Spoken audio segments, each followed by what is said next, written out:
আমাৰ মুখ্যমন্ত্ৰী ডক্টৰ হিমন্ত বিশ্ব শৰ্মা ডাঙৰীয়াই অক্লান্ত পৰিশ্ৰম কৰি আজি এই চৰাইদেউ ৱৰ্ল্ড হেৰিটেজ ইউনেস্কোত দাখিল কৰাৰ পৰা আদি কৰি বিভিন্ন কষ্টৰে কৰি আজি ইতিমধ্যে আমাৰ ডিক্লেয়াৰ হোৱাত যথেষ্ট কষ্ট কৰিছে।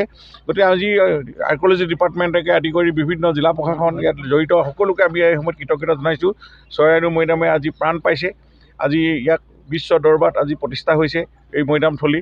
গতিকে আমি আনন্দ মুহূৰ্ত এইটো আমি সকলোৱে আজি এই তাৰিখত আমি উপৰিপুৰুষক স্মৰণ কৰিছোঁ।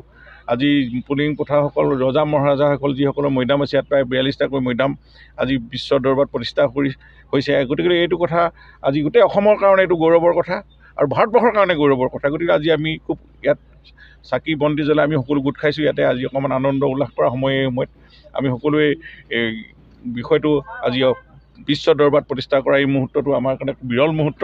গতিকে এই ঐতিহাসিক সন্ধিখনত আমি সকলোৱে সাক্ষী হ'ব লাগে। মই সকলো ইয়াত সংগঠন যিসকলে নিৰানব্বৈ প্ৰচেষ্টাত যিসকল বুৰঞ্জীবিদ ডক্টৰ যোগেন ফুকনৰ দৰে বুৰঞ্জীবিদে যিধৰণে ৰিচাৰ্চ কৰি আজি ইয়াত এটা সমল গোটাইছিলে, ডক্টৰ নৰিয়াল আৰ্কিঅলজি ডাইৰেক্টৰ বাইদেউ কুলি বাইদেউ তেওঁলোকে যিমান প্ৰচেষ্টা কৰিলে, আমাৰ এই বিধায়ক ধৰ্মেশ্বৰ কোঁৱৰ আদি কৰি বিভিন্ন ধৰণৰ ইয়াৰ স্থানীয় ৰাইজসকল সকলোৱে যেনেকৈ চৰাইদেউ মৈদামক আজি চেষ্টাৰ ফলত তেওঁলোকে এই মৈদাম সংৰক্ষণ কৰি ইয়াৰ কীৰ্তিচিহ্ন সুৰক্ষা কৰি যিমানখিনি আজি প্ৰচাৰ কৰা হ'ল তাৰ ফলত আজি ইউনেস্কোত স্বীকৃতি পাবলৈ সক্ষম হৈছে।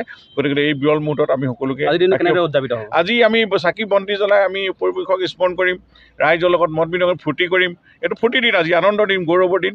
গতিকে আমি ইয়াক স্মৃতি জীয়াই ৰাখিব লাগিব। গতিকে আমি সকলো ৰাইজক ইয়াত সহযোগ কৰিবৰ কাৰণে দল মত সংগঠন সকলো ৰাইজ নিৰ্বিশেষে জাতি জনগোষ্ঠী সকলো ইয়াত গোট খাব লাগে। খন্তেক পিছতে আমি ইয়াতে প্ৰীতি ভোজৰ আয়োজন কৰিছোঁ। আমি সকলোৱে মিলি ভুজি ফটকা ফুটুৱাই আমি যিহেতু ইয়াত কিছু বাধাও আছে আৰ্কিঅলজিকেল ছাইডত, গতিকে আমি চাই সকলো নিয়ম নীতি মানি আমি এইখিনি কাম আগবাঢ়িম। ইতিমধ্যে ঘোষণা কৰা এইটো মুহূৰ্ত ইতিমধ্যে তাৰ প্ৰেজেণ্টেশ্যন চলি আছে দিল্লীত আৰু খুব সোনকালে আমাৰ ভাৰতবৰ্ষখন ইতিমধ্যে ডিক্লেয়াৰ হৈ গৈছে বুলি আমি ধৰি লৈছোঁ 100%।